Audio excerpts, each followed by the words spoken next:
Uma das coisas que Deus criou também, para a gente estudar, é a geometria. Sabe que todas essas coisas foram criações de Deus. Deus quem criou as figuras geométricas, esse tipo de coisa. Nós só demos nome para elas, tá? Mas Ele quem as criou. Uma das figuras geométricas muito interessante é o triângulo.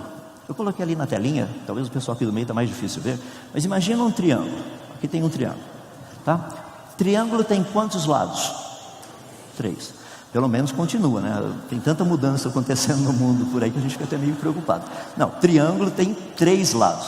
Vocês já viram um triângulo de um lado só? Não existe.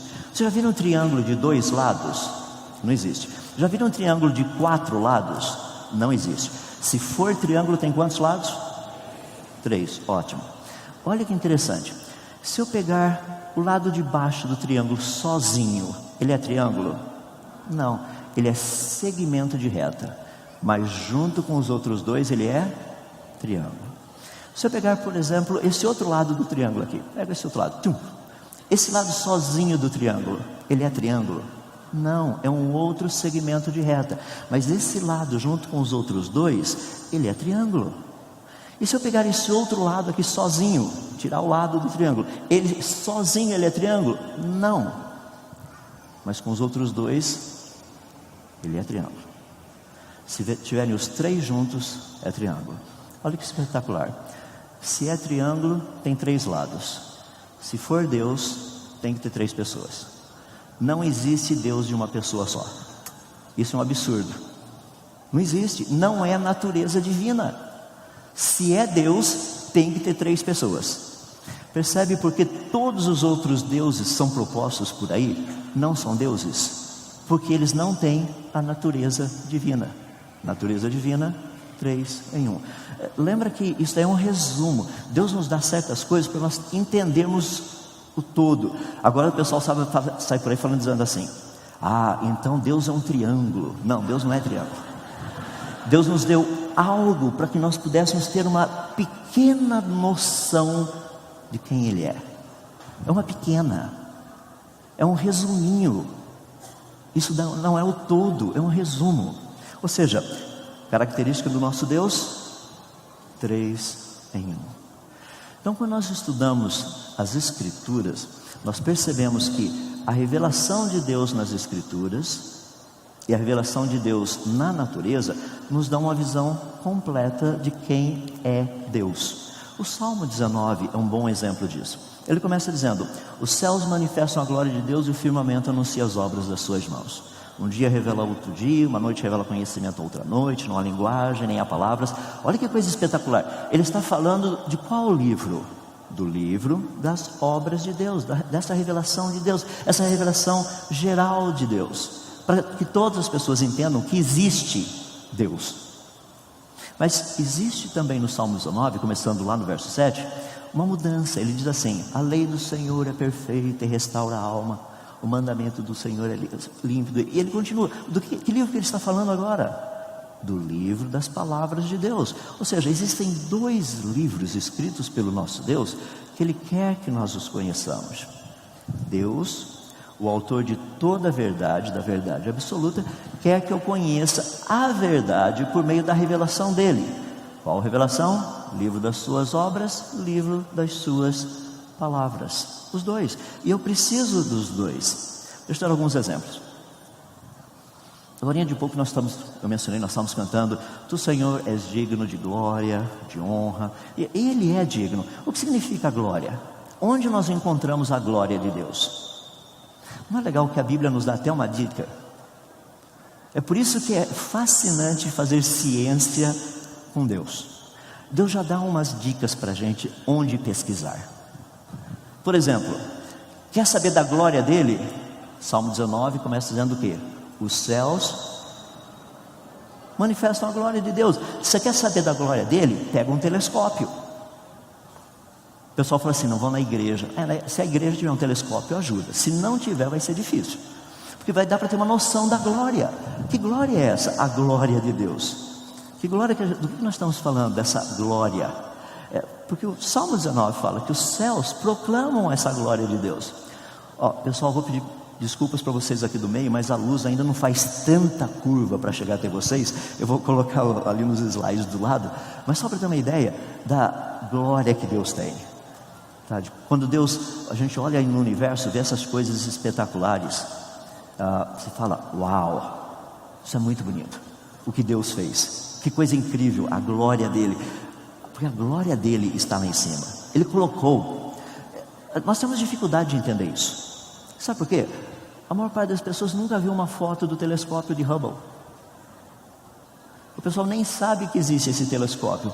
Eles vão naquela lojinha de R$1,99, compram uma luneta desse tamanho e acham que dá para ver a glória de Deus. Eu falei, meu amigo, não dá para ver nem a ponta do seu nariz com aquele negócio. Precisa comprar um telescópio. É que de vez em quando eu recebo pessoas, assim, e-mails, pessoas falando assim, professor, eu estou pensando em comprar um telescópio, o senhor tem uma indicação? Tenho. Os mais baratinhos que dá para a gente comprar, que dá para ver um pouquinho dessa glória, custam por volta de uns $5.000. Você não vai achar na lojinha de R$1,99. E tem gente que vai tão feliz, compra aquele telescópiozinho desse tamanho, fala, professor, o que eu consigo ver com isso daí? A lua. Sim, mas eu queria ver os planetas. E com isso daí vai ser meio difícil. Vai precisar de muita fé para ver os planetas com isso daí. Entende? Dá para ver um pontinho lá no céu, mas... E assim a coisa vai. Pessoal, a glória de Deus está lá fora. O salmista, ele diz algo espetacular, lá no Salmo 8, ele diz assim, quando contemplo os teus céus, obra dos teus dedos, e a lua e as estrelas que criaste, que é o homem para que dele te lembres, e o filho do homem para que os visites. Quando nós olhamos assim, a pessoa de Deus, deixa eu colocar para você pensar um pouquinho. Eu gosto de às vezes sair com o pessoal, uns amigos, nós temos alguns telescópios, eu não tenho, eles têm, é por isso que eu vou com eles. Então tem aqueles telescópios fabulosos, rapaz, monta aquele negócio, um negocinho desse tamanho, um tubão desse tamanho, a gente leva de caminhonete, coloca o negócio lá, e tem épocas do ano que você consegue ver algumas das galáxias. Por exemplo, a M31, galáxia de Andrômeda. O ruim é que lá no hemisfério norte, não dá para ver muita coisa de lá, porque a parte bonita está aqui no hemisfério sul. Então eu tenho uns amigos por aqui que de vez em quando a gente faz isso aqui. Lá no estado de São Paulo, na parte norte, quase na divisa com o estado de Minas, rapaz, tem uns lugares lá espetaculares. Tem uma cidadezinha chamada Pocinhos do Rio Verde. As pessoas perguntam, nossa, que legal, o que tem lá? Nada. É por isso que é legal ir para lá. Não tem iluminação, não tem absolutamente nada. Então a gente vai para lá, monta o telescópio, rapaz, você tem aquele céu espetacular lá em cima. Dá para a gente ver um pouquinho dessa glória. E de repente, teu olho vai, por não ter luz nenhuma por perto, teu olho vai ficando cada vez mais sensível. E você começa a ver estrelas que literalmente você não estava captando. Você vai vendo uma quantidade absurda de estrelas, mais estrelas, e mais estrelas, e mais estrelas. E de repente você tem aquele mundo de estrelas na sua frente. E sabe o que é fascinante? Essas daí não dá para ver olho nu, tá? Eu coloquei aqui, você precisa do telescópio, um bom telescópio, de Hubble de preferência, que vai te ajudar a ver isso daí. Mas olha só, quando você está diante dessa quantidade imensa de estrelas, que é o livro das obras de Deus, você começa a entender um pouquinho o livro das palavras de Deus. Quer ver? Salmo 147, verso 4, diz assim, que Deus determina o número de estrelas e as chama a cada uma pelo nome. Agora nós estamos falando de Deus, e Ele nos deu um exemplo na natureza para que nós possamos entender quem Ele é. Quer ver que coisa fascinante? O número de estrelas que existe no universo, sem medo de errar, se estivermos errando é para menos, é pelo menos 3 vezes mais do que o número de todos os grãos de areia juntos, de todas as praias e de todos os desertos do nosso planeta. Você coloca toda essa quantidade absurda de grãozinhos de areia, no universo existem 3 vezes mais estrelas do que tudo isso. Percebe? Por isso que Deus chega para a gente e fala assim, estuda a minha palavra e aprenda a ler o outro livro que eu escrevi. Vamos só parar aqui e fazer um pequeno parênteses. Para e pensa. Deus conhece cada estrela pelo nome.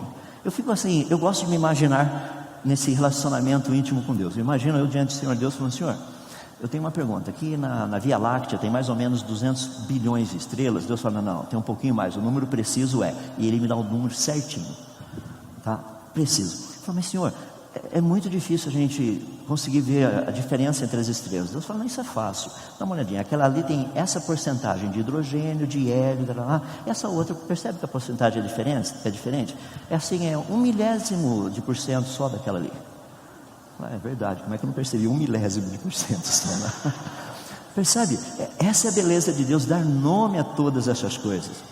Meus irmãos, a gente precisa entender um pouquinho melhor quem é Deus. Quando eu falo para adolescentes e jovens, eu falo assim, se Deus chama cada estrela pelo nome, sabe onde elas estão, você acha que ele não saberia o que está no HD do seu computador? Tá bom. Lá ele não sabe, né? Ele não tem o código para entrar, não tem a senha para entrar no seu computador. Para com isso, ele sabe todas as coisas.